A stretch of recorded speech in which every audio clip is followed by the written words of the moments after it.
everybody. It's Thursday night. It's time for live where I take your questions from the week. And don't forget, if you have questions, make sure you send them in to me. You can either private message me or email me, and I'll be sure to get to your questions then at the next live. So tonight we have two good questions. The first one is very timely. This is from Ron, who says, I'm not sure where Ron's from, but he messaged me and said that his dog is afraid of fireworks and the neighborhood kids have started early this year. It breaks his heart to see his dog so upset. Is there anything that he can do? Okay, we're getting closer to the 4th of July. We all know what that means if you're a dog owner. The fireworks start, the dogs start panicking, and it does. As Ron said, it breaks your heart to see them that upset. So there's a couple things that you can do to help ease the process and also maybe desensitize them, start to desensitize them to the noises.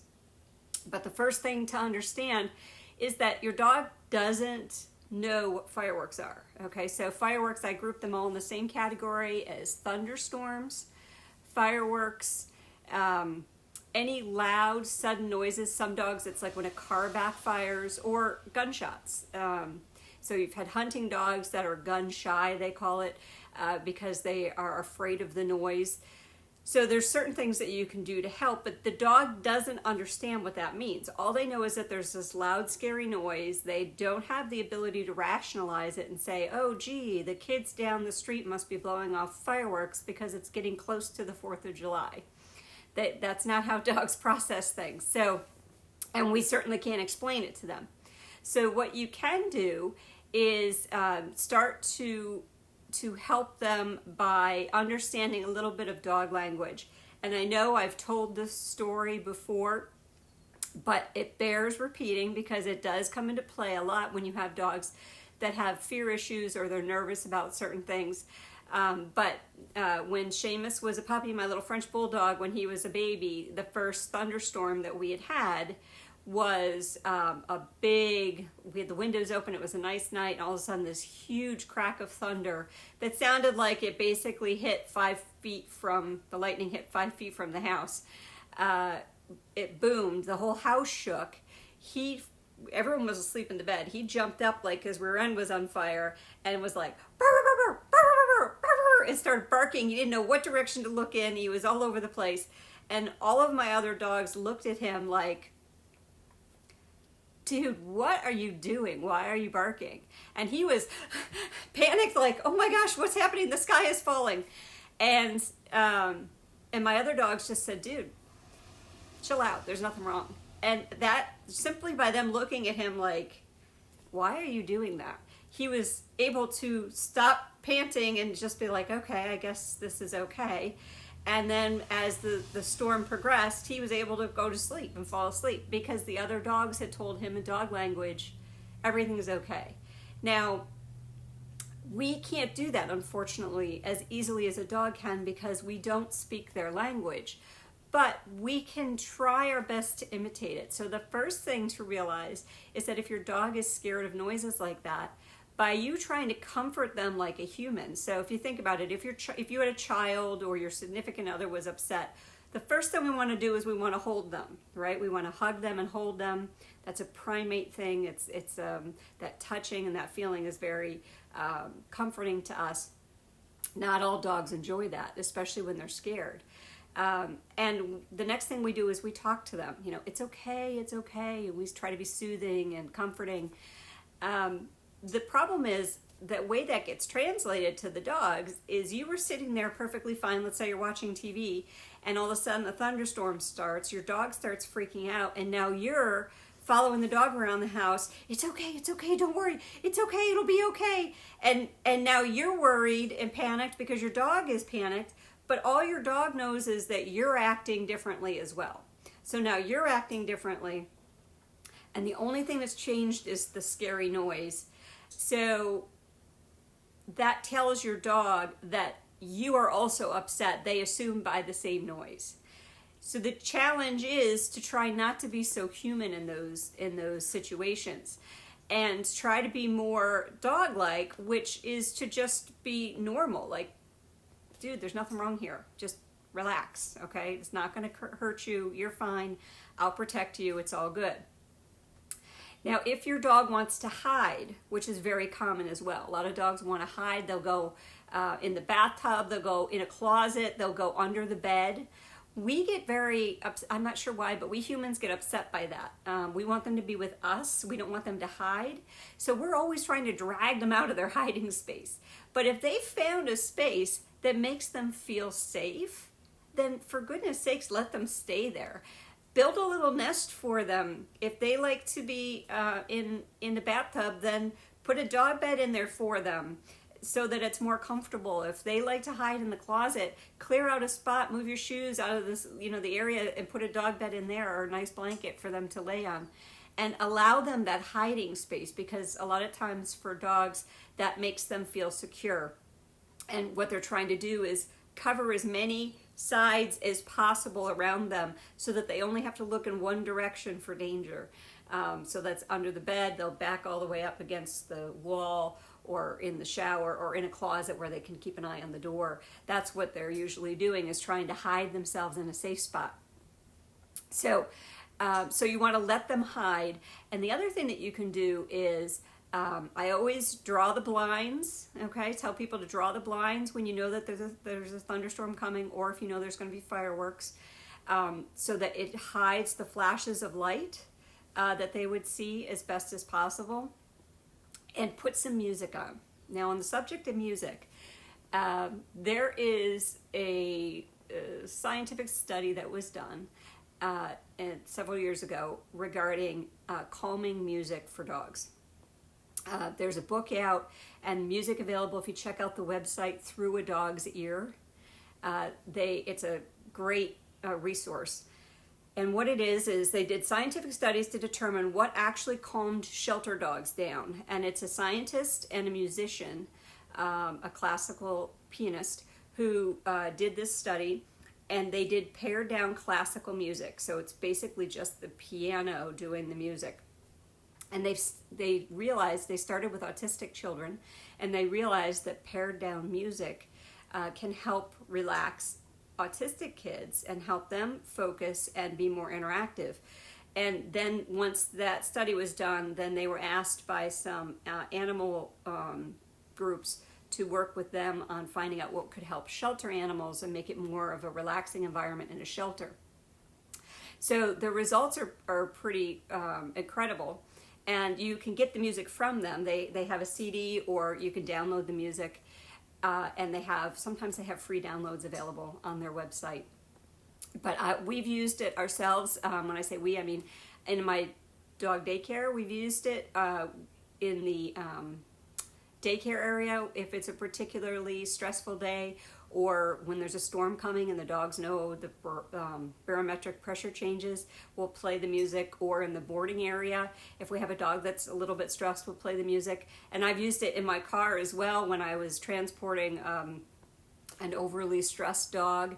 The only thing you want to be careful of is it does work on us too. So if you're driving, you tend to get a little sleepy in the car because it does really relax you. But the idea is the difference between passive listening and active listening. So the easiest explanation of that is when you're watching TV, let's say you're doing something.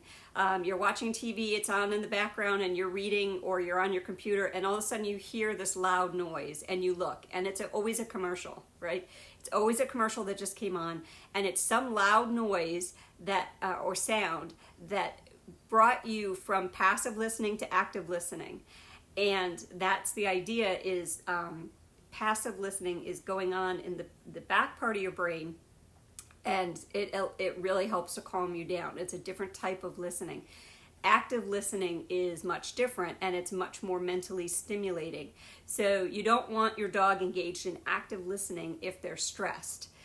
So that's why I don't recommend leaving the TV on for your dog when you leave the house. And if you're going to leave music on, make sure it's a type of music that your dog actually likes. If you're not sure, just watch them. They'll tend to get irritated after a while if it's a type of music they don't like. They won't settle down, they won't lay down. They get up and start pacing, that sort of thing. Think of it in your terms. If you had to sit in a house for 8 hours and listen to music that you didn't like and you had no ability to change the station, wouldn't that drive you insane? I know it would me.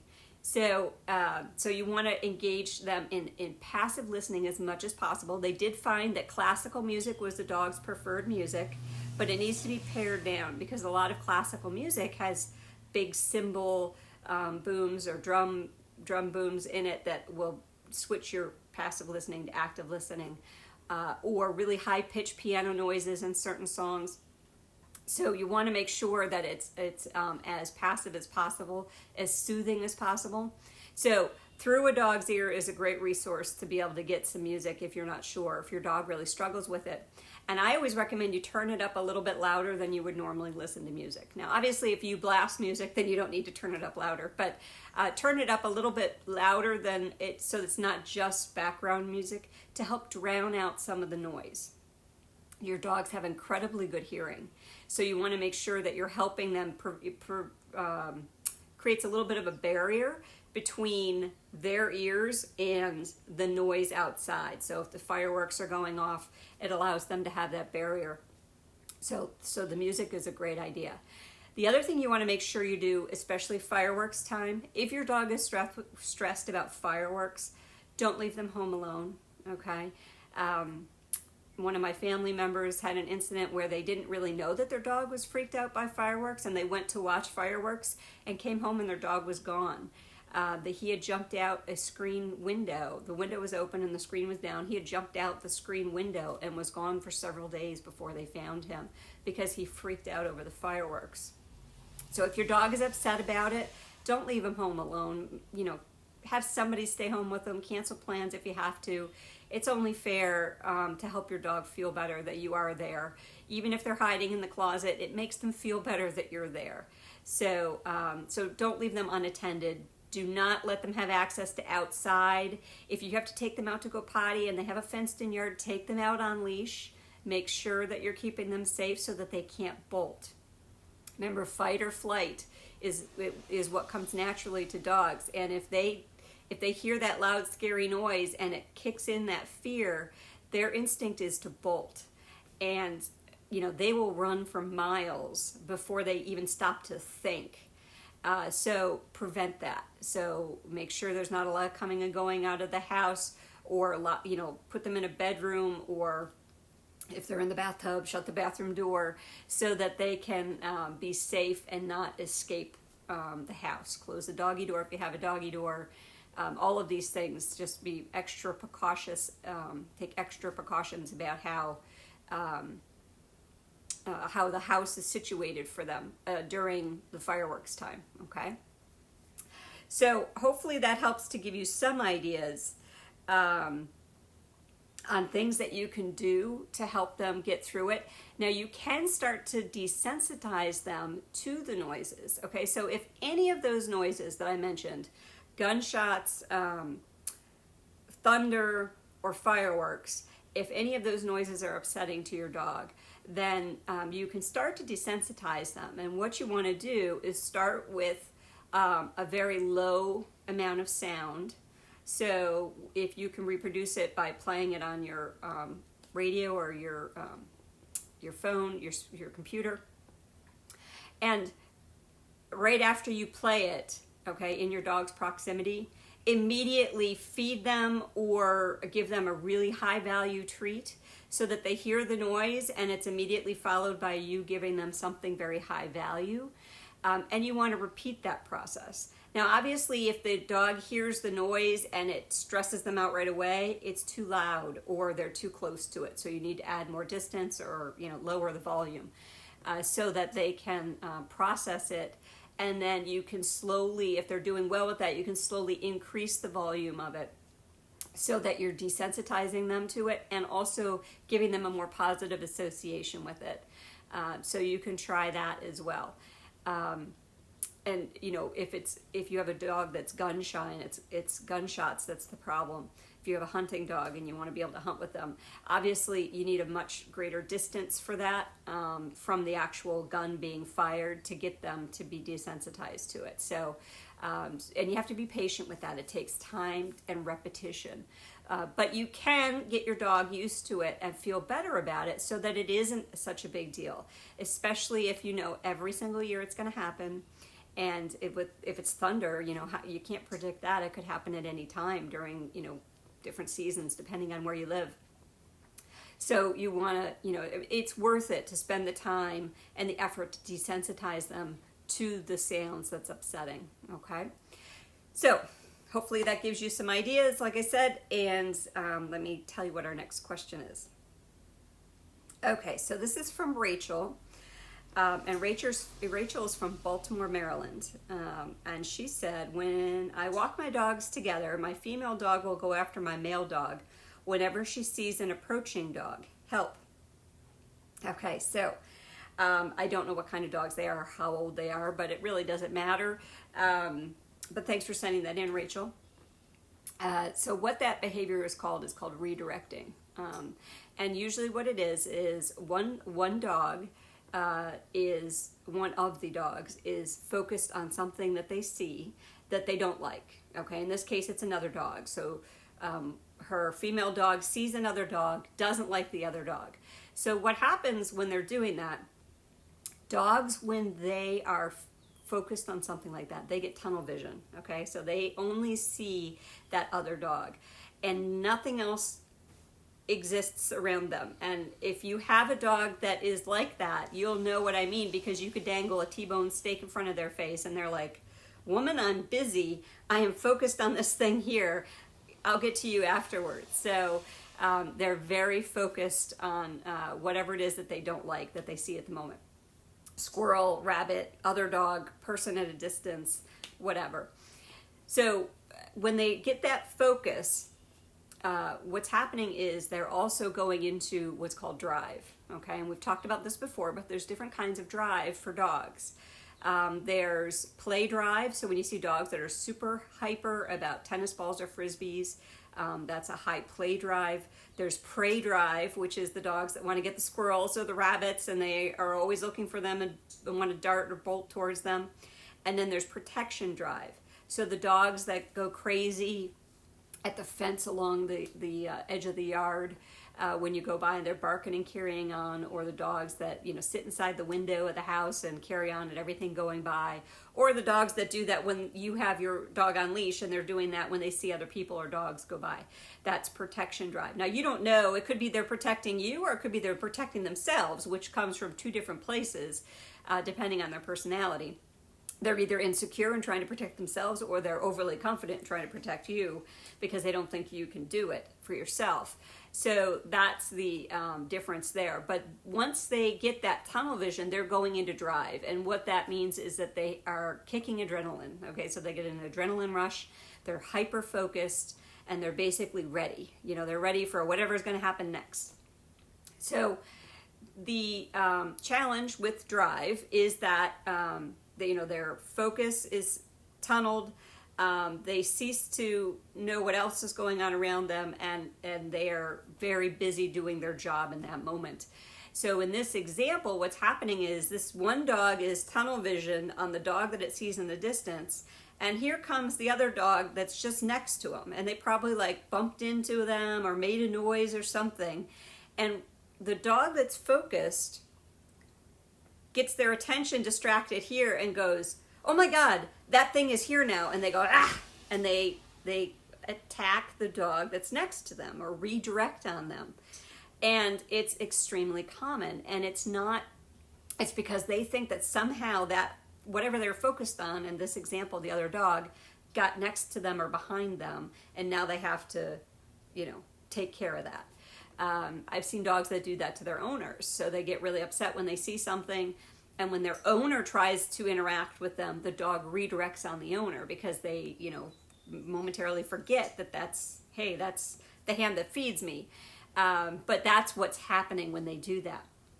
So what you have to do, number one, is you can't walk your dogs together until you get the female under control. You need to be able to get her under control and not reactive to the other dog. So that's your first step. And I know it's an inconvenience, but it's much safer and probably less expensive than an accidental vent trip that might happen because your male dog has a puncture or several punctures because of this behavior. And then the next thing that you need to do is you need to work on the reactivity to the other dogs. Now, I would highly recommend that you watch my videos on personality to determine why your dog is doing it. Is your dog reacting to the other dogs because they're protecting themselves? Are they trying to protect you? Is their personality such that they're trying to take over the world and this dog just happens to be in their way?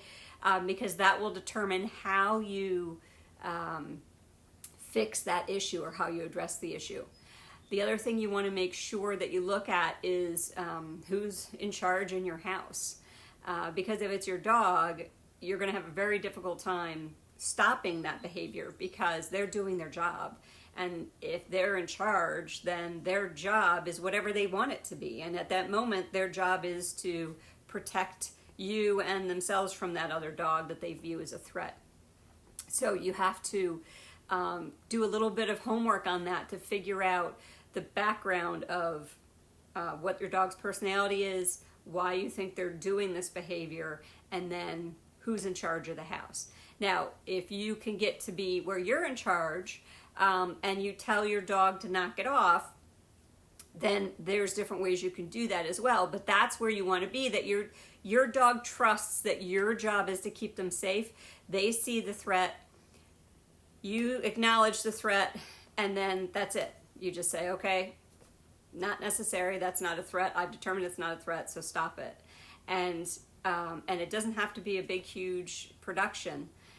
It can be, and the other piece of it is you have to catch them early on. Okay, so if you wait until after your dog is already barking and lunging, then it's too late. Okay, you have to get them early on. Like when you see the dog, you see that your dog sees the dog, and they lock in on it.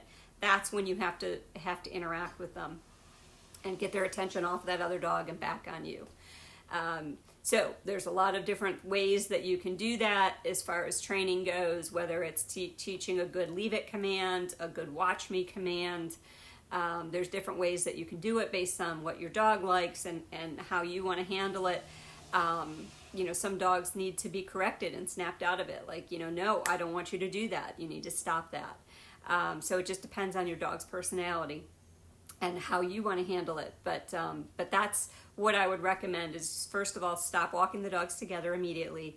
And then you need to do some homework to figure out your female's personality and the dynamic of your pack at home. And then from there, I'm happy to help if you want to reach out to me when you figure out the answer to those questions. I can give you some guidance then on the best way to take the next steps to work with your dog and not being reactive anymore. So hopefully that helps a little bit and helps you understand why it's happening. And it's, people are always very confused by it. Like they love the other dog at home, but then when we go out, they attack them. It has nothing at all to do with the other dog. It has to do with they think somehow that thing they're focused on got next to them or behind them. So that's what's happening. It's also the number one way that people get bit in America is when their dog is focused on something or somebody else's dog is focused like that, and you go grab their collar from behind, and the dog doesn't realize that it's you grabbing the collar. They think somehow what they were focused on got behind them, and they turn around and they snap. That's the exact same process that they go through as far as thinking that whatever they're looking at got behind them or is now interacting with them, and that's why they do it. So it has nothing to do with you or the other dog. It has to do with their tunnel vision in that moment. So you have to learn how to get your dog out of drive or work with them while they're in drive so that you can communicate to them and listen. They'll listen to you, and that they know that you're going to keep them safe and that it's your job to do that, not theirs. So thank you both for sending in those questions. Hopefully that gives you guys some time to prep. We got a couple weeks before 4th of July, so you guys, if you have a dog that's nervous or scared, you can start to prep. Maybe start trying some desensitizing with the noise on the phone or the computer or on the TV. Give them those high value treats. Make sure their hidey spot is all set for them if they have a favorite spot to hide. and try to be as calm as possible. I know it's upsetting when your dog is like that, but you getting upset is only going to make it worse. So try your best. Maybe have a glass of wine, on the 4th of July, so that you can relax, or the weekend before and the weekend after when all the fireworks are going on. So I hope everyone has a great week. And actually, it's raining here now, so hopefully we won't get any thunder tonight. So I hope everyone has a good week, and we'll talk to you next week. Thank you.